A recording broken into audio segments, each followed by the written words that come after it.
সিদ্ধান্ত পুনর্বিবেচনার অনুরোধ আইসিসির। ভারত গিয়ে বিশ্বকাপ না খেলতে অনড় বিসিবি।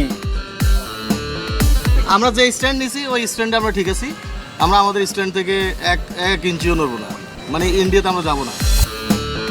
বিশ্বকাপ খেলতে যুক্তরাষ্ট্রের 2 ক্রিকেটারকে ভিসা দেয়নি ভারত। নেপথ্য কারণ পাকিস্তানি বংশোদ্ভূত।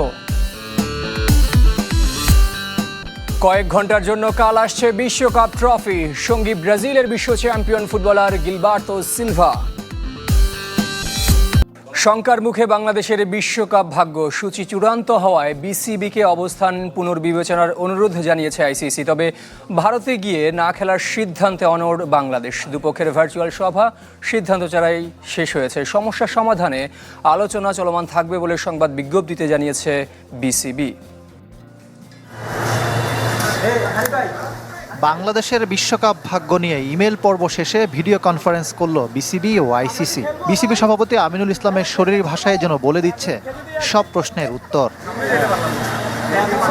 যে বৈঠকে সভাপতি ও 2 সহসভাপতি সাখাওয়াত হোসেন, ফারুক আহমেদ ছাড়াও ছিলেন cricket operations chairman Nazmul Abidin ও প্রধান নির্বাহী। ক্রিকেট বোর্ডের সংবাদ বিজ্ঞপ্তির মূল কথা, সূচি প্রকাশ হয়ে যাওয়ায় বাংলাদেশকে ভারতের না খেলার সিদ্ধান্ত পুনর্বিবেচনার অনুরোধ করেছে আইসিসি। তবে বাংলাদেশও তাদের অবস্থানে অনড় জানিয়ে দিয়েছে নিয়ন্ত্রক সংস্থাকে। আমরা যে স্ট্যান্ড নিছি ওই স্ট্যান্ডে আমরা ঠিক আছি। আমরা আমাদের স্ট্যান্ড থেকে এক ইঞ্চিও নড়ব না, মানে ইন্ডিয়াতে আমরা যাব না। দুপক্ষের পরিষ্কার অবস্থানের পর অনেকটাই নিশ্চিত বাংলাদেশের বিশ্বকাপ ভাগ্য। টাইগারদের ছাড়াই টি-20 বিশ্বকাপের সংখ্যা আরও জোরালো হলো। তবে বিসিবি বলছে এখনও সম্ভাবনা শেষ হয়ে যায়নি। আলোচনার দরজা খোলা আছে। শেষ পর্যন্ত চেষ্টা করে যেতে চায় বাংলাদেশ। যদিও সময় খুবই কম, বিশ্ব আসরের বাকি 3 সপ্তাহের একটু বেশি। বাংলাদেশের বিশ্বকাপ টানাপোড়েনের মাঝে এবার যুক্ত হয়েছে যুক্তরাষ্ট্র। পাকিস্তানি বংশোদ্ভূত 2 মার্কিন ক্রিকেটারকে ভিসা দেয়নি ভারত। শুধু যুক্তরাষ্ট্র নয়, সেই তালিকায় যুক্ত হতে পারে ওমান, আরব আমিরাত এবং কানাডার নামও। Indian visa denied, but KFC for win. ইনস্টাগ্রামে পোস্ট দিয়ে নিজেই জানিয়ে দিয়েছেন আলী খান, বিশ্বকাপ খেলতে ভারতের ভিসা পাননি যুক্তরাষ্ট্রের জাতীয় দলের এই ক্রিকেটার। একই ছবিতে থাকা শায়ান জাহাঙ্গীরের পরিণতিও এক। আলী খান ও শায়ান জাহাঙ্গীরের অপরাধ, তারা পাকিস্তানি বংশোদ্ভূত। শুধু এ দুজন নয়, যুক্তরাষ্ট্রের বিশ্বকাপ স্কোয়াডের আরও 2 মুসলিম ক্রিকেটার এহসান আদিল আর মোহাম্মদ মহসিনের বিশ্বকাপ খেলার সম্ভাবনাও ক্ষীণ ভারতের এমন পররাষ্ট্রনীতিতে। যুক্তরাষ্ট্র ছাড়াও ইতালি, ওমান আর কানাডায় আছে পাকিস্তানি বংশোদ্ভূত একাধিক ক্রিকেটার। ইতোমধ্যেই দেশগুলোর ক্রিকেট বোর্ড আইসিসির সাথে এ নিয়ে যোগাযোগ করেছে, নিশ্চিত করেছে পাকিস্তানি সংবাদ মাধ্যম জিও সুপার। কিন্তু এখনও আন্তর্জাতিক ক্রিকেট কাউন্সিল থেকে কোনো সাড়া মেলেনি। এমন অবস্থায় 4 দেশের ক্রিকেট বোর্ড বাংলাদেশের মতো হার্ড লাইনে যেতে পারে বলেও সম্ভাবনা দেখছে পাকিস্তানি গণমাধ্যমগুলো। নানা বাধা, রাজনৈতিক সংকট, অনিশ্চয়তা, ভেন্যু বদল, মাঝপথে থমকে যাওয়া, সবকিছু সাক্ষী এবারের বিপিএল সিজন 12।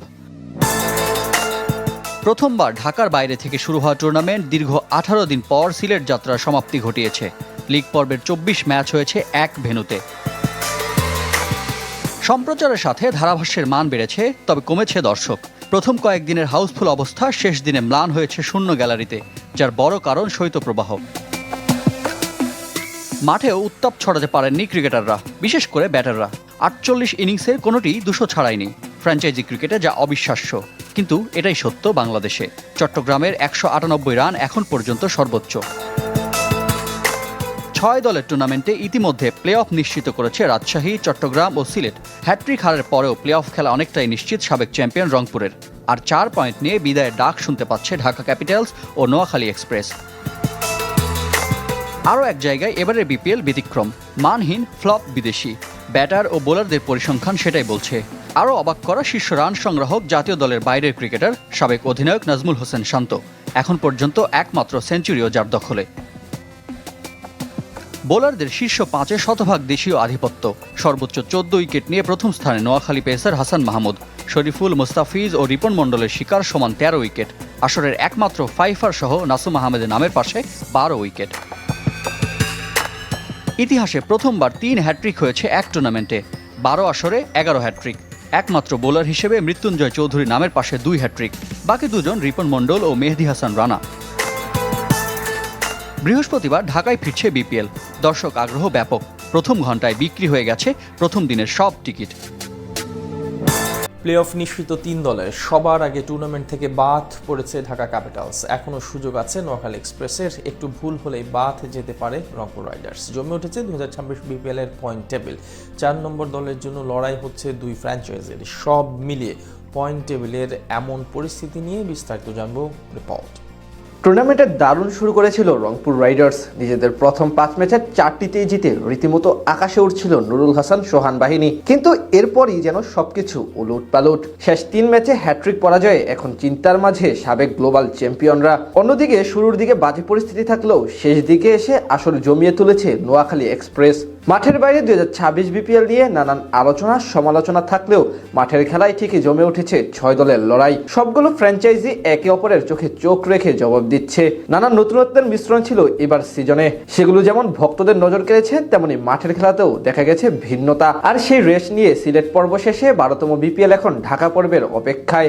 এবার আসরে সবচেয়ে আলোচিত ফ্র্যাঞ্চাইজি ছিল নোয়াখালী এক্সপ্রেস। তাদের নিয়ে প্রত্যাশাও ছিল আকাশচুম্বী, কিন্তু মাঠের খেলায় তেমন প্রতিচ্ছবি ফেলতে পারেনি তারা। টুর্নামেন্টে নিজেদের প্রথম 6 ম্যাচের সবকয়টি হেরে পুরোপুরি হতাশ করেছে ভক্তদের। তবে শেষ দিকে এসে শক্তিশালী রংপুর রাইডার্স এবং ঢাকা ক্যাপিটালসকে হারিয়ে স্বপ্ন বাঁচিয়ে রেখেছে তারা।